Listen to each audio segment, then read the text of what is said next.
Hi there. Welcome to The Awakened Heart, a podcast for healing women. This is a place where your voice matters, where your body is sacred, and your journey home to yourself is always honored no matter how winding the road. I'm Autumn Moran, licensed professional counselor in the state of Texas, life coach in America and abroad, and a 500-hour trained yoga instructor. But ultimately, I'm your companion on this divine sacred path we call healing. Welcome to this bonus episode, y'all. It is about healing attachment styles and what it really takes. This is a big one for me. This happens to come up a lot in therapy, a lot in coaching.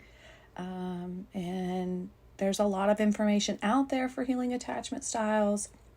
But I wanted to be real, and I wanted to give real life examples. I wanted to give real life ways to heal, ways to come home to yourself. So this is a good one. This is an excellent bonus one.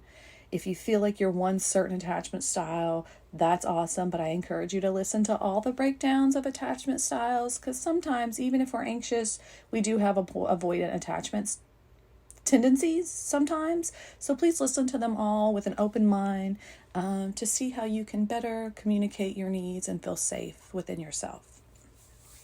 So if you've ever wondered, why do I shut down when people get close? Why do I overthink every text? Why do I crave love but fear it at the same time? Then this episode's for you, my dear. Today we're going to dive into what attachment styles are, how they form, and most importantly, how to begin healing them.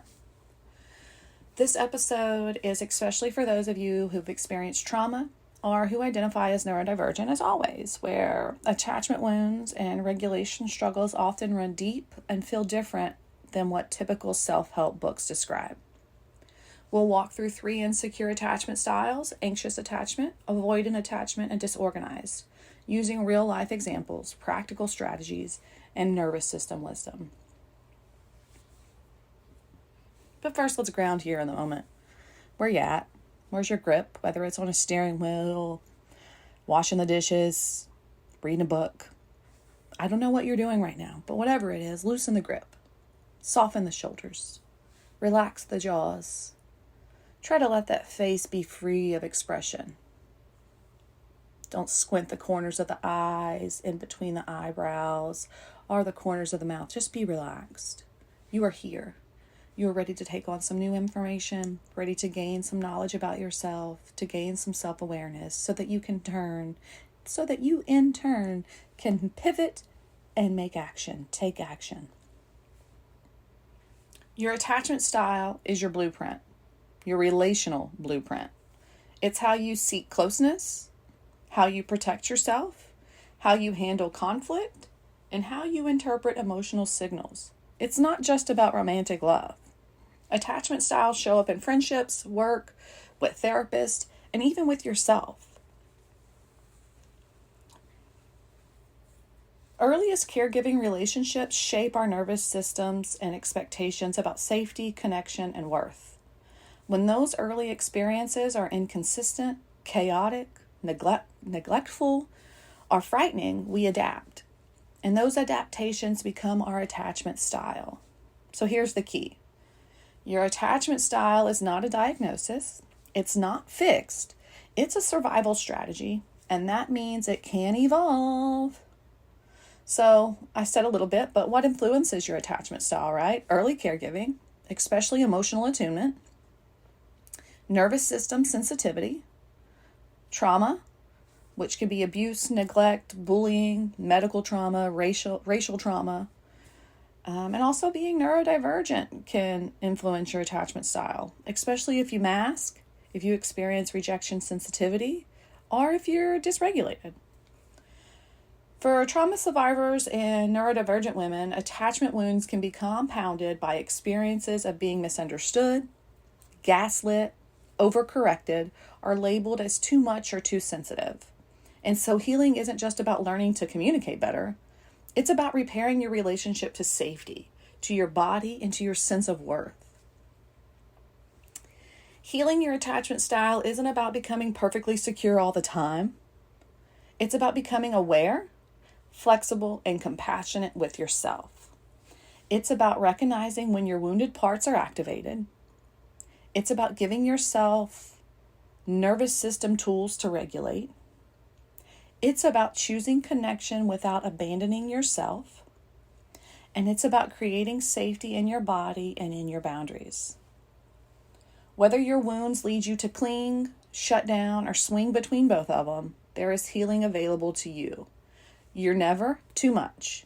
You're not unlovable. You're not broken. You are patterned, and patterns can shift.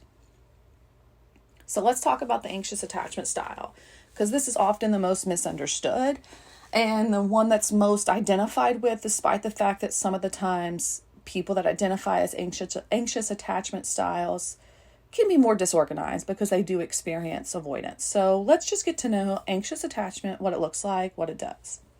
People in this style are often called clingy, needy, dramatic, intense. But what's actually underneath, right?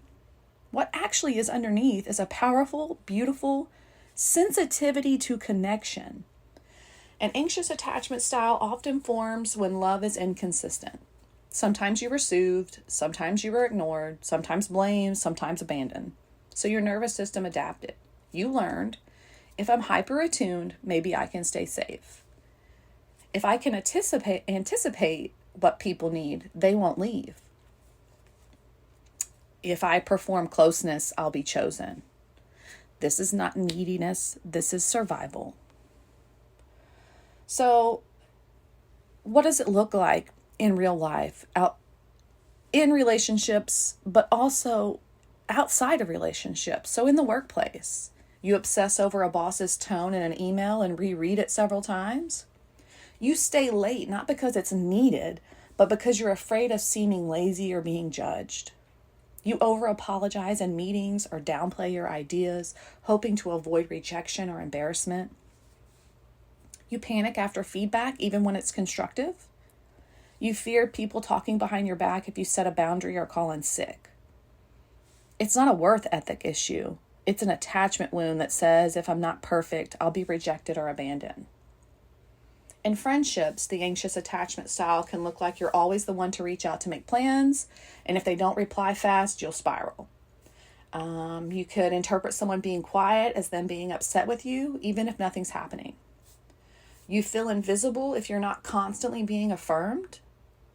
You let things slide that hurt you because you're scared to lose the relationship. You may even say yes when your body says no, just to stay connected. In the relationship with yourself, anxious attachment style can look like invalidating your own feelings unless someone else confirms them. You harshly criticize yourself after social interactions. Why did I say that? What does that mean? What are they going to think? You feel emotionally unsafe unless someone is actively affirming you. You treat your own silence as abandonment, scrolling, numbing, or productivity pushing to avoid being alone with your thoughts. And perhaps the hardest part, my dears, when you start healing, it can feel lonely because you've spent years basing your safety on someone else being close. It can be scary. So try these daily reminders. Slowness isn't rejection. I'm sorry, I'm going to take a sip of coffee really quickly. I don't know how unprofessional this is, and I don't know if I'll edit it out, but I'm going to take a sip. All right, daily reminders. Slowness isn't rejection. People get busy. I'm allowed to stay regulated. I'm not in danger just because it's quiet. Oof. Right? Waiting for that other shoe to drop. Remind yourself. I'm okay. Silence is good. I'm learning to welcome it. I'm learning to enjoy it. Silence from others doesn't mean silence from myself. Oof. Just because someone else is ignoring me doesn't mean I can ignore my needs. Let me just focus on myself. When they reach out, they'll reach out. When they respond, they'll respond. In the meantime, it's about me, myself, and I. Let's do this. So, say all that to say, sure, we can reframe, but that doesn't give you steps. So let's get some steps. Healing the anxious attachment means slowly building safety inside yourself, so you don't feel like your worth is only reflected on how others respond. This is a lot. This is about you, my dears. This is about paying attention to you, No longer avoiding you and your needs and your wants and your dreams and desires take up space, right? Okay, so cognitive processing therapy is about reframing, taking the thought that you have about yourself, others, and the world, looking at it under a microscope, and then reframing it in a way that's more helpful and more realistic to you. So some reframes can be, I can be loved without performing closeness. So maybe your thought is, I have to be close to them for them to love me. No, I can be loved without performing closeness. I can be loved by saying no thank you. How about, I don't need to shrink to be kept. I got to stay small. So your original thought could be something like, I need to stay small, quiet, or make no noise so that they're happy, so that this relationship continues, or just, I need to stay small. No, ma'am. No, I don't need to shrink to be kept. I'm going to take up fucking space. And another one, another reframe. Let's see. My needs aren't a burden. They're valid. So your belief may be like, my needs aren't worthy. I need to keep my mouth shut. No one's going to help me. My needs aren't worthy. I'm too much if I ask for help. I'm too much if I ask for what I need. Nope. My needs aren't a burden. They're valid. So it's hard to really go from one belief to another without anything in between. With CPT, there's a lot of steps in between, but essentially look for the evidence, my dear. I can be loved without performing closeness. Look for the evidence that supports or disputes it. So like if you have an unhelpful belief, like I need to stay small in order for him to love me. I need to stay quiet in order for him to not get mad. Look for the evidence. If the evidence supports it, like, okay, when I do stand up for myself, XYZ happens. When I do stand up for myself, XYZ doesn't happen. Right? Based on the evidence, how can you better reframe the thought that's a little more helpful and a little more realistic? CPT is a 12-week program, so I just can't get into all the details, but I try to give you good nuggets. Just sidestepping, if you are trauma recovering or are trauma experienced, CPT, cognitive processing therapy, is the tits. 12-week program. I'd love to help you out. I see people virtually all over the place, and I would love to help you, but that's just me saying the praises of CPT. Like, it's wonderful. Okay, moving on. Dialectical behavior therapy and somatic tools. Name the urgency. I notice I feel panicked when I don't hear back. This is an old fear asking for safety. So if you acknowledge that it's an old fear asking for safety, how can you provide that safety for yourself? Deep breathing, coming into the present moment using your 5 senses. One hand on your heart, one on your hand on your belly, talking kindly to yourself, reparenting yourself, doing something for your inner child that brings you joy or creativity. Pendulate between reassurance and regulation. So you can say, it makes sense I'm scared and I can still breathe. Do something grounding. Hold an ice cube, put an ice pack on your chest, walk barefoot in the grass, the sand, the dirt, whatever. Inhale slowly, exhale completely. Try to pre-label your spiral triggers. Make a list. When I don't hear back, I tend to do X, Y, Z. And then create a go-to plan for those moments. I'm taking another sip of coffee. I'm sorry. It's hot coffee and it's cooling off, and oof, who wants that? So make a list. When you don't hear back from someone, this is what happens. And then when this happens, what can I do instead of ruminating? What can I do instead of spiraling? I can hold space. I can acknowledge that I didn't hear back from him and it's uncomfortable. But I am a worthy human, and silence doesn't mean anything other than the other person is living their life. It has no reflection of me, and I'm going to do something creative, some hobby, some coping skill. Moving on. And anchor yourself in self-connection. Practice saying, I'm allowed to want closeness. I'm also allowed to stay present with myself. So you can seek closeness, but don't do it at the expense of yourself. Make sure you have solo time before you try to fill your cup with others. So action steps, here we go. A little more action steps, if you will.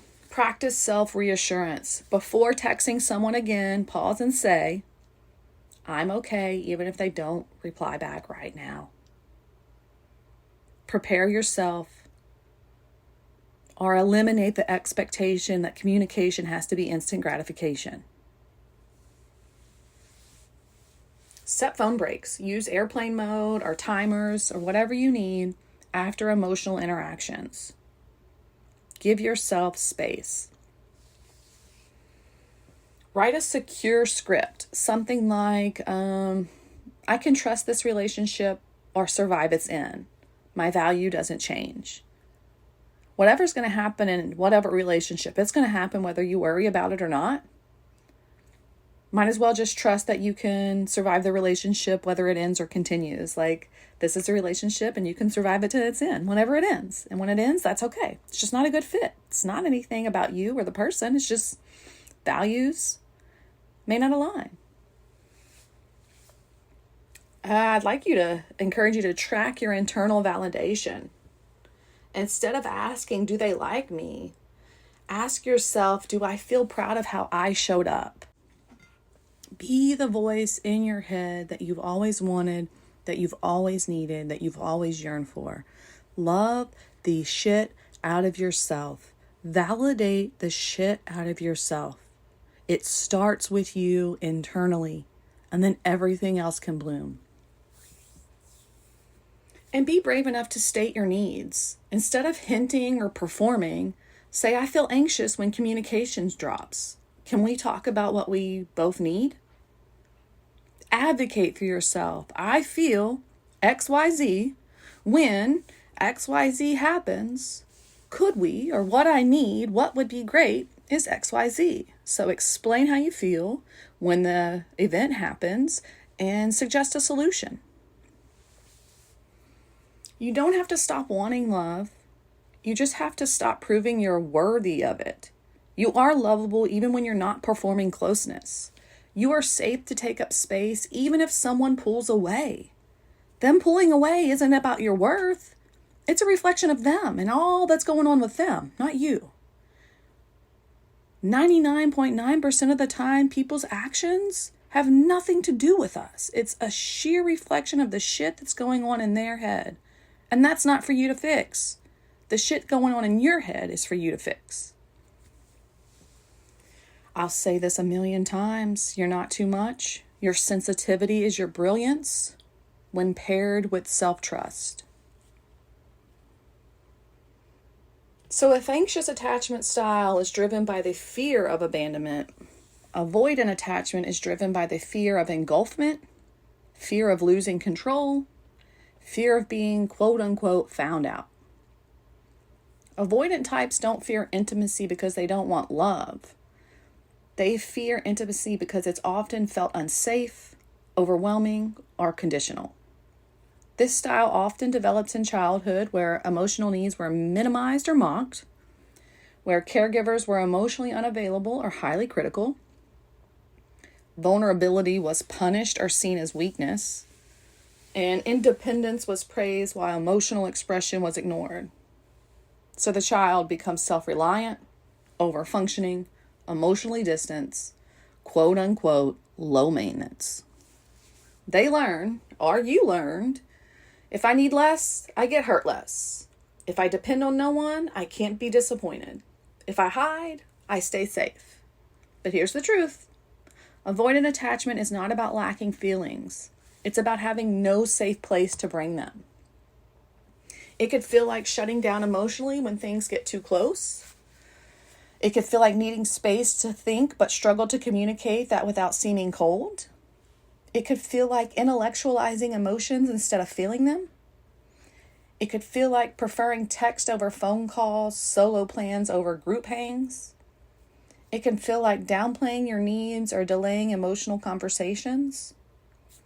And it can feel like keeping people at a safe distance to avoid losing control. For us neurodivergent folks, masking often overlaps the avoidant patterns. You're the capable one, even when crumbling inside. You crave connection, but get overwhelmed by it. You dissociate during conflict or affection. You may have sensory sensitivities that make intimacy harder, but instead of naming them, you just shut down or push away. Avoidant doesn't mean cold. It often means hyper-independent and emotionally exhausted. So if you have an avoidant in your life, if you are an avoidant, listen, you don't have to be hyper-independent, and you can heal your emotional exhaustion. So how does it show up, this this avoidant attachment? In the workplace, you hate small talk and avoid office socializing. You work well alone, but resent being interrupted or micromanaged. When you get praise, you downplay it or secretly feel like an imposter. And if you make a mistake, you beat yourself up silently and don't ask for help. You seem stoic, independent, low drama, but inside, you know you're anxious, bottled up, and disconnected from your body. Avoidance in friendships can feel like feeling guilty for not texting back, but avoiding it anyway. You like your friends best when they're not demanding anything from you. Vulnerable convos make you itchy. You often freeze or crack a joke. And you keep secrets, not because you're hiding, but because sharing feels exposing. It's too vulnerable. What about yourself? How are you avoidant with yourself? This one's big. This is what a lot of people do. And this is when I say, like, a lot of people aren't aware of their avoidant tendencies, but you power through burnout, ignoring your body's signals. You push through. You're strong. You're just going to push through this. You logic your way out of feeling things. Oof. So much so. You avoid journaling or deep introspection because it feels like opening a door you can't close. You feel shame about needing support, about needing affection, or even about needing rest. You say I'm fine even to yourself and believe it. Healing avoidant attachment is about learning to feel safe in connection, starting with you. It's about inviting softness into spaces where control once lived. I'm taking another sip of coffee, ladies. Have your sip, take a breath. I don't know how editing's going to go, but bear with me. This is a good episode. Okay, so some CPT reframes. Needing others doesn't make me weak. It makes me human. So if your belief is needing someone makes me weak, asking for help means I'm weak, here's your reframe. Or if you're thinking, I have to be independent, I have to do it all on my own, let's reframe it. My independence is beautiful, but I don't have to go it alone. I can have help. I can have resources. I can have friends, family, support groups. If I let someone in, I will lose myself. Oof. Let's reframe it. I mean, it's simple reframe. Letting someone in doesn't mean I lose myself. It really doesn't. If you're focused, if you're purposeful, if you're planned, you can remain focused on yourself while growing with others. So with DBT and somatic support, dialectical behavior therapy and somatic therapy, don't force vulnerability. Practice micro-sharing. Instead of here's everything, try, I've been thinking about something and I'm not sure how to talk about it yet.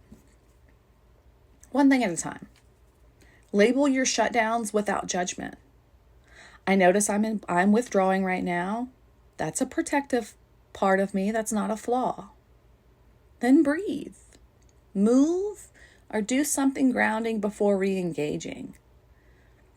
Name what you see in the room. Name what you hear. Name what your clothes feel like. Name where your feet are. Wiggle your toes. Take a few deep breaths. Okay. That was a protective piece of me.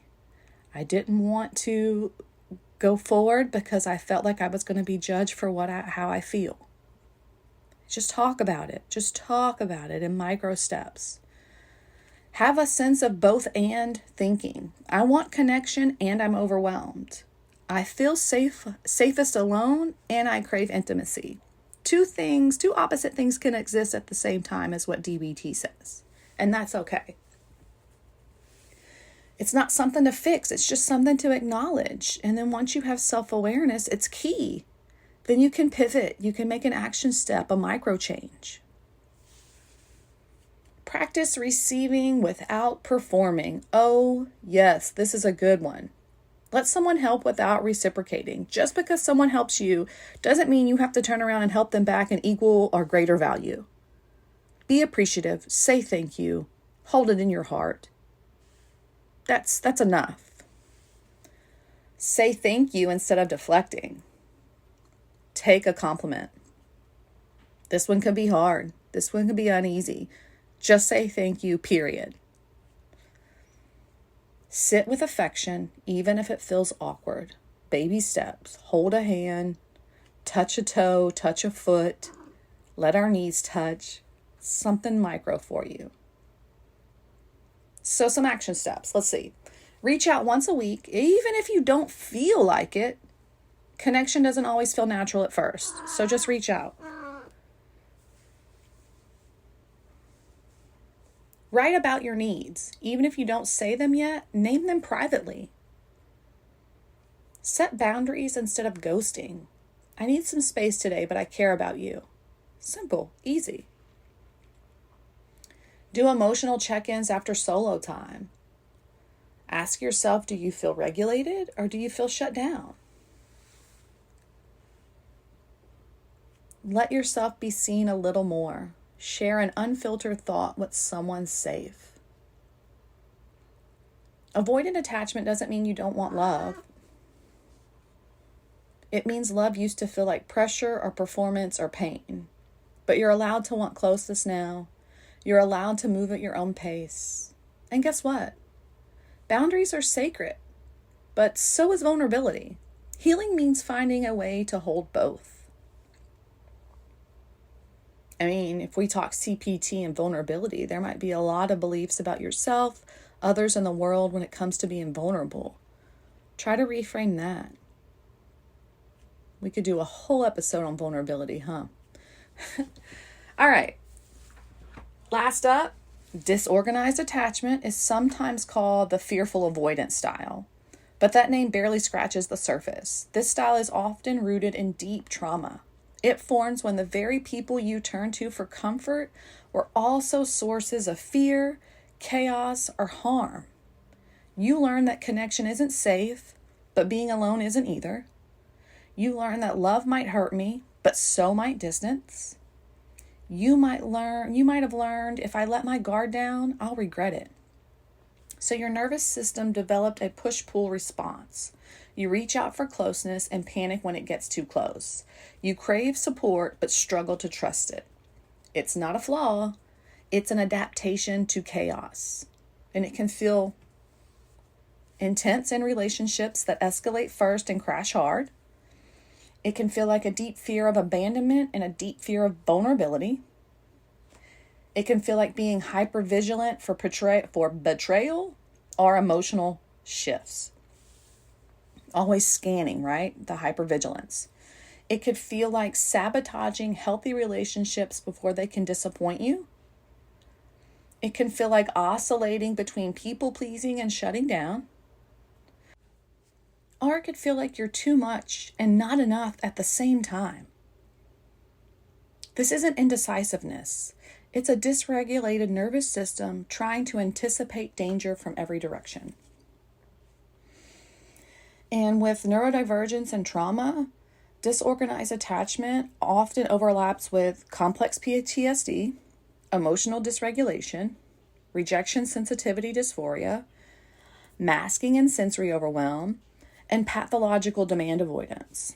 So I'm going to break these down to kind of give you a little bit what this feels like or looks like. CPT. It's a form of post-traumatic stress that develops after prolonged or repeated trauma, especially in relationships. CPTSD erodes a sense of safety, identity, and trust. When your earliest experiences taught you that love equals danger, your attachment system gets wired for survival, not connection. You may alternate between craving closeness and fearing betrayal. Signs of complex PTSD could be emotional flashbacks, chronic shame or guilt, relationship difficulties, or difficulty trusting your instincts. Emotional dysregulation. These are struggles with maintaining emotional intensity. They may feel too big, too fast, or too overwhelming to navigate. Disorganized attachment often creates an internal chaos. Your body doesn't feel safe and calm, but also can't tolerate stress for too long. Emotional swings become a norm, which can be mistaken as moodiness when it's actually a survival adaptation. So signs are overreaction to minor triggers, difficulty calming down once upset, feeling like emotions control you, and exhaustion from constantly managing your inner state. RSD, rejection sensitivity dysphoria, it's an intense emotional pain triggered by perceived or real rejection, criticism, or disapproval. This is often associated with ADHD, autism, and trauma. So disorganized individuals may already fear abandonment or being too much, and RSD amplifies this. Even small social cues can feel like deep emotional threats, causing withdrawal, rage, or people-pleasing. So some signs of this is taking feedback personally and spiraling, avoiding connection due to fear of being misunderstood, believing others are mad at you when there's no evidence, and a deep shame after minor social discomforts. Masking, sensory overwhelm. This is basically hiding or minimizing parts of your neurodiversity to fit in. Sensory overwhelm is when your nervous system is overstimulated by light, sound, texture, or social input. When connection feels unsafe and the world feels overwhelming, masking becomes a survival tool. But over time, you lose touch with your authentic self, and the nervous system stays in a chronic state of hypervigilance. So you may feel exhausted after socializing, not knowing who you are when no one's watching, avoiding environments due to sensory overload, or feeling fake but not knowing how to stop performing. PDA, pathological demand avoidance. Bitch, don't tell me what to do, even if you're telling yourself what to do. This is a nervous system response seen where demands, even small ones, cause anxiety, resistance, or shutdown. So when attachment figures were controlling or conditional, your system may now interpret any expectation as a threat. Even being asked to make a decision, show up, or respond emotionally can trigger a freeze or defiance reflex. You may avoid things you actually want to do. You may feel panicked when someone expects something from you, saying no automatically, even to yourself, and you may need autonomy but not knowing how to use it peacefully. So you may feel triggered by small shifts in tone, schedule, or energy. You may be constantly prepping for someone to leave or something to explode. You might feel guilty for your intensity, but terrified of going numb again. You might feel like a chameleon, unsure of who you are without others' responses. So outside of dating, let's look at the workplace, what this disorganized attachment shows up like. You overfunction, anticipate everyone's needs, and feel used, but struggle to speak up. When you're praised, you feel seen, but also exposed. You second guess your tone in every email. When conflict arises, you either fawn or shut down completely. In friendships, you crave best friend intimacy, then ghost after one vulnerable conversation. You might feel rejected if someone doesn't respond quickly, even if you didn't say you needed them. You might fear being too much, so you keep switching up how you show up. You assume people are mad, bored, or done with you, even when they're not. And with yourself, my dears, you cycle between self-love and self-loathing. You journal one day, then avoid your feelings the next. You crave clarity, but can be paralyzed by options. You don't know what's you versus what's trauma versus what's masking. This isn't about being broken. It's about not having safe enough spaces to unfold. So healing a disorganized attachment means practicing consistency, self-trust, and emotional literacy, even when it feels foreign. So some CPT reframes. My instincts were intelligent, even if they don't serve me now. It's okay to relearn safety slowly. I don't have to know how to do this yet. Try to create a predictability in your routines. Start with one consistent anchor, a morning check-in, a daily walk, or a grounding ritual. Predictability soothes a chaotic nervous system. If you are neurodivergent or have experienced trauma, consistency, scheduling, sameness is what the nervous system needs to heal. Name contradictory emotions without judgment. I want closeness, but I'm also scared of it. I feel pulled in two directions, and that's okay. Write it out, draw it out, and move through it. Practice the pause, don't pivot. When you feel the urge to ghost, to overshare, or to overreact, just take a pause. Take 5 deep breaths and ask yourself, is this emotion mine, or is it an old wound showing up? Build self-trust through micro decisions. Today I said what I needed, even if it was small. Today I didn't run away, and that matters. So you can make a safety script you can return to when dysregulated. It's okay to be scared. I'm learning something new. This discomfort doesn't mean I'm in danger. Name your patterns without shame. I tend to push people away when I feel close. That's a trauma reflex, not a flaw. Work with, not against, your intensity. Channel big emotions into art, movement, or journaling. Be creative. Find joy, or at least contentness. Let your emotional range become your strength, not your shame. Express. And regulate before you relate. Before sending that text or walking into that meeting, check in with yourself. Am I calm enough to connect right now, or do I need a moment? Disorganized doesn't mean doomed. It means you're learning how to live without chaos as the compass, and that takes time because your nervous system will always choose familiar chaos before it will choose unfamiliar comfort. And this healing, you're introducing unfamiliar comfort, and it's going to take time to convince the nervous system that this is a better way. It can learn, it can unlearn, and it can rewire. You can reorient from protection to connection. You can be safe without being small. So, you've journeyed through the heart of attachment. What is it? How it gets shaped, and maybe mostly how it can change. Whether you saw yourself in the anxious grasping, the avoidant detaching, or the disorganized chaos, or all three in different ways, there's one powerful truth I want you to take with you. You are not broken. You are patterned, and patterns can shift. Some days you'll set a boundary with ease. Other days you'll text a friend and instantly spiral about sounding needy. Some days you'll feel proud of your growth. Other days you'll feel like you're back at the beginning. That doesn't mean you're failing. It means your nervous system is still learning that safe connection is possible and the way to go. So CPT likes to reframe. So let's reframe. My past shaped my patterns, not my worth. What I needed to do to survive makes sense. And it's okay to change course when it no longer serves me. And I don't have to keep doing it now. Essentially, right? We challenge the meanings we've attached to our trauma responses in CPT. So ask yourself, what have I been making my attachment style mean about me? Is that belief helping me heal or keeping me small? What's the truth that feels more whole than shame? Try one of these this week. Not all at once.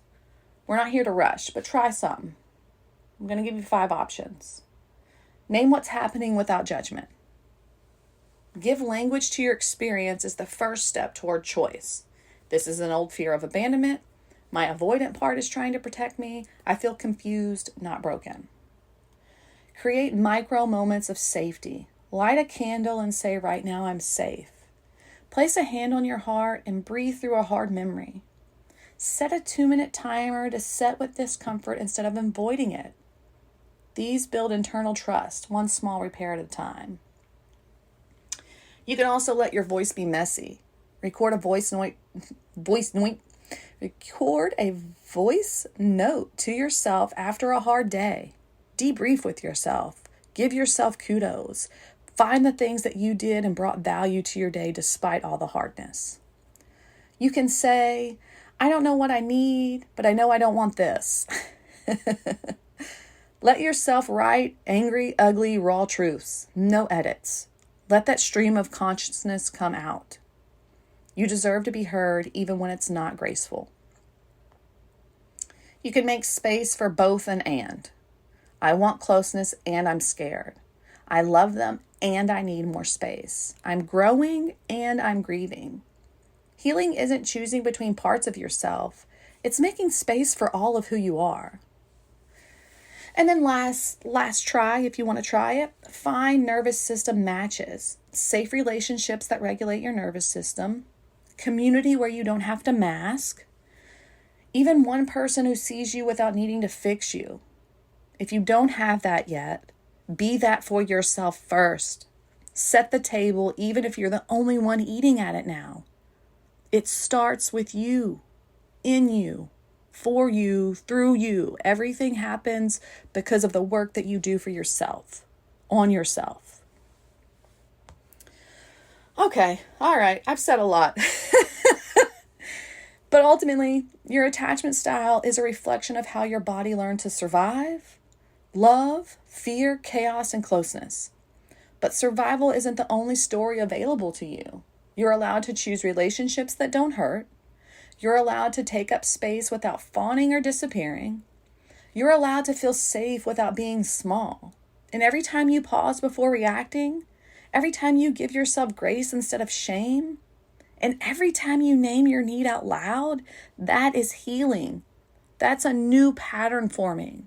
That's your nervous system whispering, we don't have to brace anymore. We're learning to belong. You're not behind. You're becoming. And I'm so glad you're here for the unfolding. Oh, attachment styles are a lot. I hope I was able to give you some sort of tips, some sort of groundedness, some acknowledgement that it's okay, that you can change these patterns, that you can heal these patterns. This is my wrap-up time. Sometimes I can go into it, sometimes I can't. But ultimately, I want to thank you so much for being here today. If something stirred in you, a memory, a truth, or a quiet knowing, a question, I'd love to hear about it. You can message me in the show notes. You can find me on Instagram at Empowering Wellness Hub. If you're craving a deeper support, I offer private coaching for women ready to stop surviving and start reclaiming. Whether you're healing from trauma, navigating a big life shift, or just ready to come home to yourself, I'd be honored to walk that path with you. You can find a consultation link in my show notes on the link tree if you are interested, because you are never too late, you are never too much, and you're never too far gone, and you don't have to figure it out all alone. Until next time, my dears, may you be happy and free. May mine and your healing ripple outward to bless the world with happiness and freedom. Take care of you, and I will see you soon.